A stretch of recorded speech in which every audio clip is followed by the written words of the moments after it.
ஆயுத எழுத்து நீட்சிக்கு உங்களை அன்போடு வரவேற்கிறோம் நேர்களே. பிப்ரவரி 1ஆம் தேதி இந்தியாவுடைய நிதிநிலை அறிக்கை தாக்கல் செய்யப்படும். இந்த ஆண்டிற்கான பட்ஜெட் தாக்கல் செய்யப்படும் என்று மத்திய அரசு அறிவித்திருக்கிறது. இந்த அறிவிப்பு வந்ததுக்கு அடுத்தபடியாக தேர்தல் ஆணையத்திலிருந்து மற்றொரு அறிவிப்பு வருகிறது.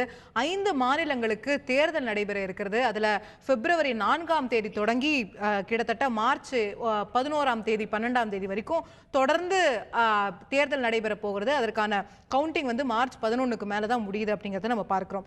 இந்த ஒரு விஷயம் ஒரு சர்ச்சையை ஏற்படுத்தி இருக்கிறது. பிப்ரவரி 1ஆம் தேதி பட்ஜெட், அடுத்து உடனே பிப்ரவரி 4ஆம் தேதி ஒரு மாநிலத்தில் தேர்தல் வருகிறது என்று சொல்லும்போது இது ஆளுங்கட்சிக்கு ஒரு அட்வான்டேஜ் கொடுத்துருலையா? ஆளுங்கட்சிக்கு ஒரு சாதகமான நிலை இங்கே ஏற்பட்டு விடவில்லையா? அவங்க பட்ஜெட்ல அந்த மாநிலம் சார்ந்த நிறைய அறிவிப்புகளை கொடுத்தார்களே ஆனால், அந்த மாநில மக்களுக்கு நிறைய சலுகைகளை கொடுத்தார்களே ஆனால், அது அவர்களுடைய அந்த free and fair election, level playing field என்று சொல்லக்கூடிய அந்த சமதளத்தை பாதித்து விடாதா என்ற கேள்வியை எதிர்க்கட்சிகள் எழுப்பியிருக்கிறார்கள். தேர்தல் தேதியை மாற்ற வேண்டும் அல்லது பட்ஜெட் தேதியை மாற்ற வேண்டும் என்ற கோரிக்கைகள் முன்வைக்கப்பட்டு வருகின்றன.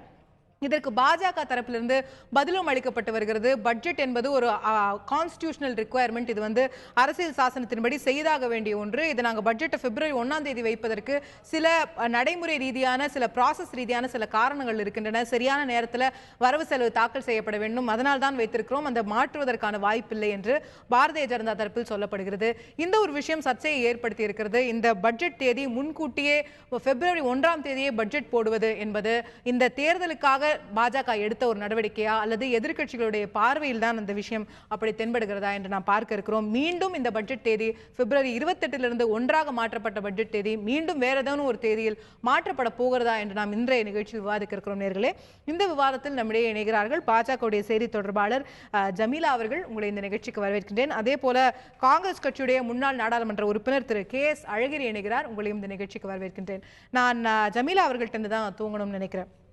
பிப்ரவரி 1ஆம் தேதி பட்ஜெட், பிப்ரவரி 4ஆம் தேதி 2 மாநிலத்தில் தேர்தல் நடக்குது அப்படின்னு சொல்லும்போது இயல்பாவே ஆளுங்கட்சிக்கு அது ஒரு எட்ஜ், ஒரு சாதகமான நிலையை கொடுத்துருதுன்னு நீங்க நினைக்கலையா? நிச்சயமா இல்லை. அதாவது 29 மாநிலங்கள், 7 யூனியன் பிரதேசங்களை உள்ளடக்கியது நமது நாடு.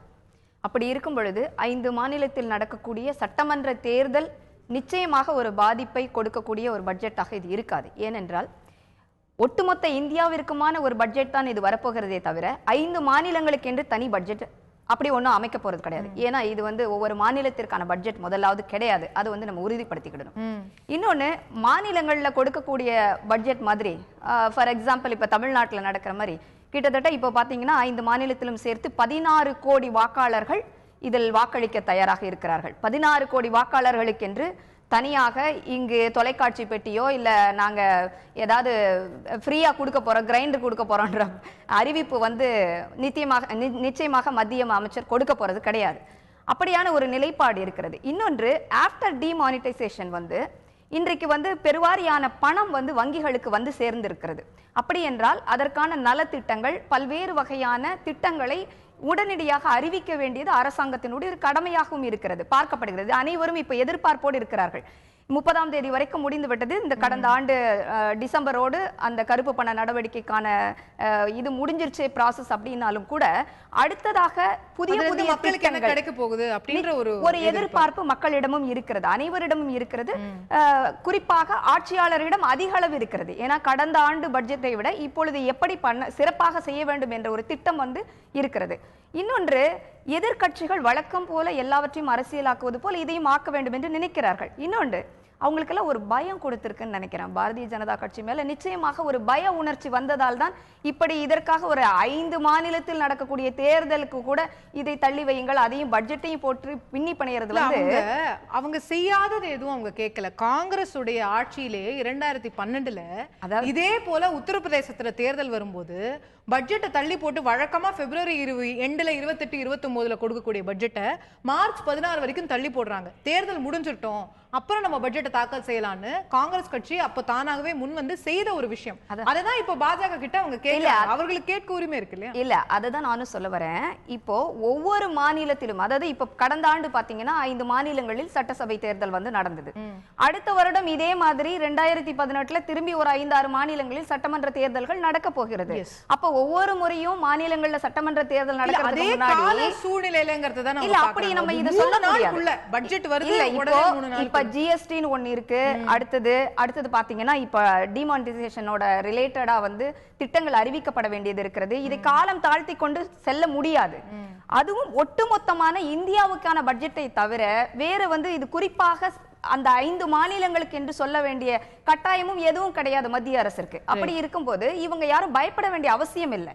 நான் நினைக்கிறேன் இப்போ வந்த இடைத்தேர்தலாக இருக்கட்டும், உள்ளாட்சி தேர்தல்களிலாகட்டும், பெரும்பான்மையாக பாரதிய ஜனதா கட்சி வெற்றி பெற்றதை நினைத்த ஒரு அச்சம் தான் இதை பிரதிபலிக்கிறதோ என்றுதான் எனக்கு நினைக்க தோணுது. அதற்கான பதில திரு கே எஸ் அழகிரி அவர்கள்ட்ட பெற விரும்புறேன். பாஜக இதற்கான ஒரு விமர்சனமா காங்கிரஸ் மீது வைக்கக்கூடிய பார்வை, தேர்தலை குறித்து காங்கிரஸ் கட்சி வந்து ஒரு அச்சம் கொண்டிருக்கிறது, அதனாலதான் இப்படி ஏதேதோ காரணங்களை கண்டுபிடித்து பாஜக மீது குற்றச்சாட்டு வைக்கிறாங்க அப்படிங்கிறது அவங்களுடைய பார்வையா இருக்கு. உங்களுடைய பதில் திரு கே எஸ் அழகிரி.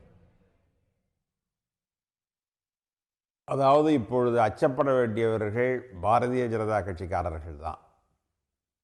டிமானிட்டேஷனால பணமதிப்பு நீக்கத்தால் பாரதிய ஜனதா எவ்வளவு பாதிக்கப்பட்டிருக்கிறது என்பது உலகம் முழுவதும் தெரிந்த விஷயம். திருவாளர் மோடி அவர்களுடைய முகத்தில் கூட மகிழ்ச்சியை பார்க்க முடியாத தொலைக்காட்சி துணுக்குகளை நான் பார்க்கிறேன். அதற்கு காரணம் அந்த திட்டம் தோல்வியடைந்ததால் அவர்கள் மிகவும் அச்சம் கொண்டிருக்கிறார்கள். அந்த அச்சத்தின் காரணமாகத்தான் அவர்கள் வரவு செலவு திட்டத்தையும் தேர்தலையும் 3 நாள் இடைவெளியில் நடத்த முயற்சிக்கிறார்கள். இந்த வரவு செலவு திட்டத்தின் மூலமா ஆமா, அதாவது பாரதிய ஜனதா கட்சினா அரசாங்கத்தினுடைய ஆலோசனையையும் தேர்தல் கமிஷன் கேட்பார்கள். அது வந்து அரசாங்கத்தினுடைய ஆலோசனையை கேட்காமல் மத்திய தேர்தல் ஆணையம் எதையும் செய்யாது. அது ஒரு ஆலோசனை. அரசாங்கம் சொல்லக்கூடிய முடிவை நிராகரிக்கிற உரிமை தேர்தல் ஆணையத்திற்கு இருக்கா இல்லையா? கண்டிப்பாக உண்டு. ஆனாலும் அவர்கள் அந்த ஆணையத்தினுடைய தேர்தல் ஆணையத்தை நோக்கியா, நாம கேள்வி கேட்க வேண்டியது தேர்தல் ஆணையத்தை நோக்கியா ஆளுங்கட்சியை நோக்கியா? ஆளுங்கட்சி அவங்களுடைய கேபினெட் கூட்டத்தை நடத்தி பிப்ரவரி 1ஆம் தேதி பட்ஜெட்னு சொன்ன பிறகுதான் நேத்திக்கு தேர்தல் ஆணையம் இந்த தேர்தல் தேதியை அறிவிக்குது. தேர்தல் ஆணையருக்கும் தேர்தல் ஆணையத்திற்கும் முழுமையா தெரியும் 1ஆம் தேதி பட்ஜெட் வரப்போகுதுன்னு. அதை தெரிஞ்சுட்டு தான் அவங்க இந்த தேதியை அறிவிக்கிறாங்க. அப்ப நம்ம கேள்வி கேட்க வேண்டியது தேர்தல் ஆணையத்தையா பாஜகவை? 2 பேரையும். அதாவது தேர்தல் ஆணையத்திற்கும் இதில் சமமான குற்ற உணர்வு உண்டு. தேர்தல் ஆணையம் இன்னும் கொஞ்சம் பரவலாக சிந்தித்திருக்கலாம், இன்னும் கொஞ்சம் பெருந்தன்மையாக சிந்தித்திருக்கலாம். இப்படி செய்தால் ஒரு விமர்சனத்திற்கு ஆளாக நேரிடுமே என்கின்ற அச்சம் அவர்களுக்கு இருந்திருக்க வேண்டும். ஆனால் அந்த அச்சம் அவர்களுக்கு இல்லாத காரணத்தினால்தான் இந்த மாபெரும் தவறை அவர்கள் செய்திருக்கிறார்கள். ஜனநாயகத்தின் மீது பாரதிய ஜனதாவிற்கு மட்டுமல்ல, தேர்தல் கமிஷனுக்கும் நம்பிக்கை இல்லை என்பது ஒரு வெளிப்படையான என்னுடைய குற்றச்சாட்டு. சகோதரி அவர்கள் சொன்னார்கள், இது இந்தியாவிற்கான வரவு செலவு திட்டம், மாநிலங்களுக்கென்று எதுவும் இல்லை என்று சொன்னார்கள். அப்படி அல்ல. இப்போ உதாரணமாக நிதியமைச்சர் சொல்லலாம், இந்தியாவில் இருக்கிற விவசாயிகளுடைய விவசாய கடனை, வங்கி கடனை நாங்கள் தள்ளுபடி செய்கிறோம் என்று சொல்லலாம். அப்படி சொல்லுகிற பொழுது அதனுடைய பாதிப்பு உத்தரப்பிரதேசத்தில் இருக்கும், பஞ்சாபில் இருக்கும், ஹரியானாவில் இருக்கும். இல்லை என்று சொல்ல தேர்தல் நடக்குதுங்கிறதுக்காக மிச்ச 23 மாநிலங்களையும் நம்ம அதனாலதான் தேர்தல் முடிந்த பிறகு ஒன்று வரவு செலவு கணக்கு போட்டு அதன் பிறகு ஒரு 15 நாள் அல்லது 20 நாள் அல்லது 1 மாதம் கழித்து தேர்தலை நடத்த வேண்டும், அல்லது தேர்தல் நடத்திய பிறகு வரவு செலவு திட்டத்தை அறிவிக்க வேண்டும் என்று எதிர்க்கட்சிகள் சொல்வது அதனால்தான். தேர்தலும் இந்த பட்ஜெட்டும் ஒரே காலநிலையில வருவதுதான் ஒரு முக்கியமாக பிரச்சனையா இருக்கு அப்படிங்கிறது சொல்லப்படுகிறது. ஆனால் பாஜகவிலிருந்து நம்முடைய நிதியமைச்சர் அருண் ஜேட்லி அவர்கள் சொல்லியிருக்கக்கூடிய ஒரு விஷயம், ஒவ்வொரு முறையும் பாராளுமன்ற தேர்தல் நடப்பதற்கு முன்னால் அன்று மத்தியில் இருக்கக்கூடிய அரசு இன்டரிம் பட்ஜெட் அப்படின்னு ஒன்று போடுறாங்க. ஒவ்வொரு முறையும் அந்த தேர்தலுக்கு முன்னால் மார்ச் ஏப்ரல்ல தேர்தல்னா கடைசியா அந்த பிப்ரவரி மாதம் தான் இன்டரிம் பட்ஜெட் போடப்படுகிறது. ஒவ்வொரு மாநில அரசும் ஒரு இன்டரிம் பட்ஜெட்டை போட்டுவிட்டு தான் அடுத்த அந்த ஆட்சியை அடுத்த அரசாங்கத்திடம் கை கொடுக்கிறது. அப்போ ஒவ்வொரு இன்டரிம் பட்ஜெட்டையும் நாம் கேள்வி கேட்க முடியுமா என்ற விஷயத்தை நிதியமைச்சர் அருண் ஜேட்லி அவர்கள் கேள்வியாக எழுப்பியிருக்கிறார். காங்கிரஸ் கட்சியைச் சேர்ந்த திரு கே எஸ் அழகிரியிடம் கேட்க விரும்பக்கூடிய விஷயம், நம்முடைய நிதி அமைச்சர் இந்த மாதிரியான குற்றச்சாட்டுகள் வரும்போது அதற்கு பதில் அளித்து அருண் ஜேட்லி அவர்கள் சொல்லியிருக்கிறார், ஒவ்வொரு தேர்தலுக்கு முன்னாடியும் அன்னைக்கு ஆளுகிற அரசு ஒரு இன்டரிம் பட்ஜெட்னு ஒன்று போடுறாங்க. அந்த இன்டரிம் பட்ஜெட்ல அவர்கள் பல்வேறு சலுகைகளை அறிவிப்பதற்கான வாய்ப்புகள் இருக்கிறது, எவ்வளவோ விஷயங்களை சொல்வதற்கான வாய்ப்புகள் இருக்கிறது. அப்ப இன்டரிம் பட்ஜெட் அப்படிங்கிற விஷயமே கேள்வி கேட்கப்பட வேண்டிய விஷயமா அப்படின்னு அவர் கேட்கிறார். உங்களுடைய பதில்? இல்லையா, அவர் சொல்லுவது சரியில்லை என்று நான் கருதுகிறேன். இடைக்கால வரவு செலவு திட்டம் என்பது புதிய அரசாங்கம் வந்து அமர்கிற வரை செலவுகளுக்கான அங்கீகாரம் மட்டும்தான் அதில் இருக்குமே ஒழிய புதிய திட்டங்கள் என்பது அதில் இருக்காது. இப்பொழுது பாரதிய ஜனதா அரசாங்கம் அதை போல ஒரு இடைக்கால வரவு செலவு திட்டத்தை காங்கிரஸ் கட்சி போட்ட இன்டரிம் பட்ஜெட்ல ஒன் ரேங்க் ஒன் பென்ஷன் அப்படிங்கிற விஷயத்துக்கான அப்ரூவல் அந்த இன்டரிம் பட்ஜெட்ல தான் கொடுக்கப்படுகிறது. 500 கோடி ரூபாய் முதல் முறையாக நிதி ஒதுக்கப்படுகிறது.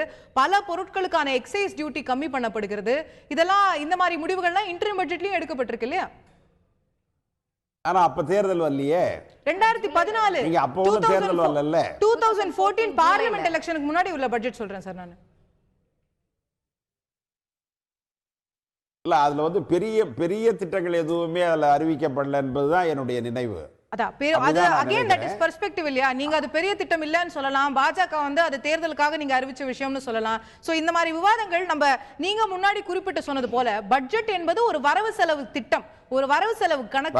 அது அப்படிதானே நம்ம பார்க்கணும். அதை விட்டுட்டு இதுல அவங்க இதை அறிவிச்சிருவாங்க, அந்த மாதிரி ஸ்கீம்ஸ் அறிவிச்சிருவாங்க அப்படிங்கறத நோக்கி நம்ம போய் கண்டிப்பா செய்வாங்க. இப்ப நீங்க வந்து இது ஒரு முழுமையான வரவு செலவு திட்டம். இப்பொழுது அவர்கள் அறிவிக்க இருப்பது ஒரு முழுமையான வரவு செலவு திட்டம். இந்த முழுமையான வரவு செலவு திட்டம் என்பது பல்வேறு சலுகைகளை அறிவிக்கக்கூடியது. அரசியல் நோக்கத்தோடு அது இருக்கும். நீங்க வந்து பொலிட்டிக்கல் மைலேஜ் அதுல உண்டு.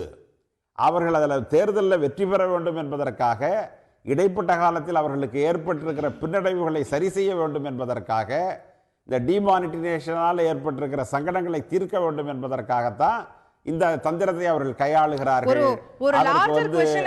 தேர்தல் ஆணையமும் கூட போகுது. அதை நாங்கள் எதிர்க்கட்சிகள் வன்மையாக கண்டிக்கிறோம். ஜனநாயகத்திற்கு புறம்பானது அது. புரிஞ்சுக்கிட்டேன். உங்க ஒரு மூத்த உறுப்பினர் நீங்க, உங்ககிட்ட ஒரு லார்ஜர் கொஸ்டினை எழுப்ப விரும்புறேன். நம்ம நாட்டுடைய பட்ஜெட் என்பது நம்ம நாட்டுடைய வரவு செலவு, மக்களுக்கான திட்டங்கள் அப்படிங்கிற விஷயத்தை தாண்டி ஒரு அரசியல் ஆவணமா எப்போ மாறுச்சு? ஒரு லார்ஜர் क्वेश्चन தான். இந்த இஷ்யூ மட்டும் தொடர்பா நான் கேட்கல. பட் நிச்சயமா அது ஒரு ஆராய்ச்சி பண்ண வேண்டிய விஷயம் நீங்க நினைக்கலையா?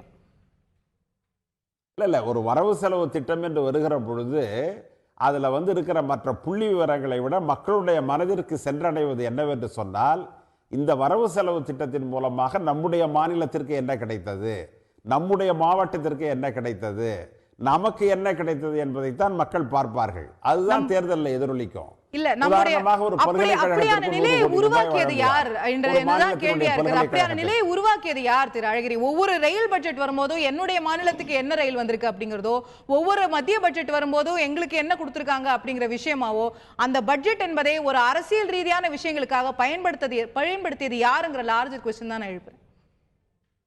இல்ல நம்மளோட கான்ஸ்டிடியூஷன் அப்படி சொல்லல. அந்த திட்டங்கள் ஆனா அப்படி பயன்படுத்தப்படுகிறது அரசியல் கட்சி தலைவர்களால.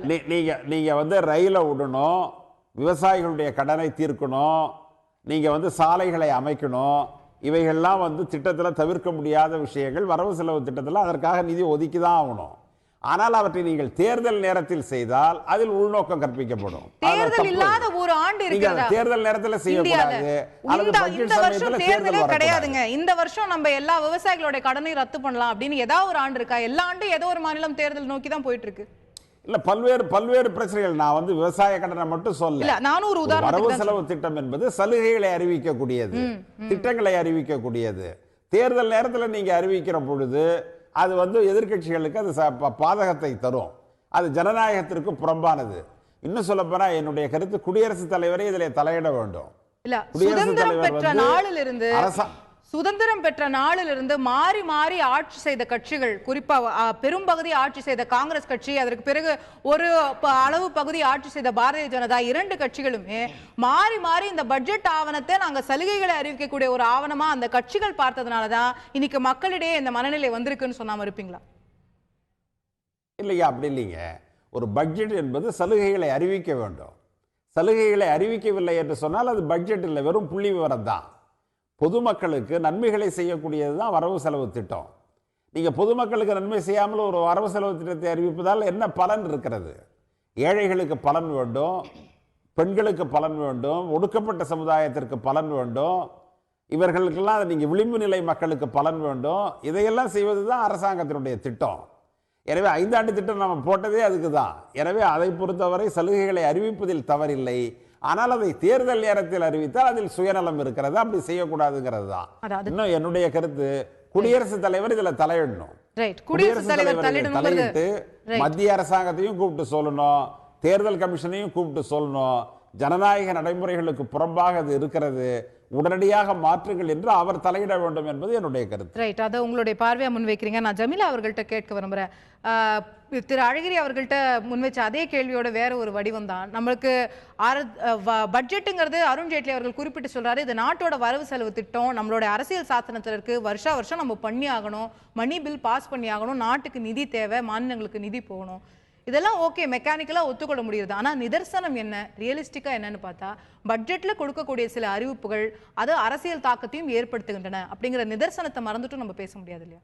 அதாவது நீங்க இந்த இன்ட்ரீம் பட்ஜெட் பற்றி சொன்னீங்க.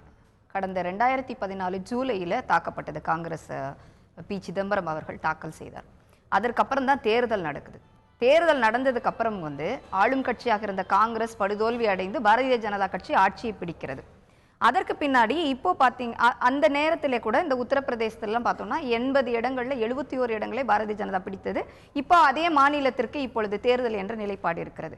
இப்படிப்பட்ட ஒரு சூழல் இருக்கிற நிலையில ஒவ்வொரு அரசாங்கமும் நினைக்கிறது ஒவ்வொரு ஆண்டும் நிதிநிலை அறிக்கை கொடுத்துட்டே தான் இருப்பாங்க. யார் ஆட்சியில் இருக்கிறார்களோ அவர்கள் கொடுக்க போகிறார்கள். ஆட்சி பட்ஜெட் வர்றது மக்களுக்காக செய்யப்படக்கூடிய விஷயம். இதுல நலத்திட்டங்கள் பெரும்பான்மையாக இருக்கும். இது நார்மலா இருக்கிற நிலைப்பாடு. இதுல எந்த மாற்று கருத்தும் இருக்க முடியாது. இப்பொழுது இருக்கக்கூடிய இந்த 5 மாநில தேர்தலை பொறுத்தவரையில் இது சட்டமன்ற தேர்தல். சட்டமன்ற தேர்தல் பொதுவாக அந்தந்த மாநிலங்கள் கொடுக்கக்கூடிய, அந்த கட்சியினர் கொடுக்கக்கூடிய தேர்தல் அறிக்கை மேனிஃபெஸ்டோவை பொறுத்து தான் அந்த மக்கள் வாக்களிக்க போகிறார்கள். இன்னைக்கு மாடல் கோட் ஆஃப் கான்டக்ட் ஏற்கனவே வந்தாச்சு. நஜீம் தேதி அவர்கள் அறிவிச்சதுல இருந்தே மாடல் கோட் ஆஃப் கான்டக்ட் வந்தாச்சு. அந்த 5 மாநிலங்களிலும் இருக்கக்கூடிய மாநில அரசு எந்த ஒரு புது திட்டத்தையும் இன்னைக்கு அப்புறம் நேத்திக்கு அப்புறம் அறிவிக்க முடியாது. அவங்களுக்கு அந்த மாநில அரசுகளுக்கு அந்த கட்டுப்பாடு வந்துருச்சு.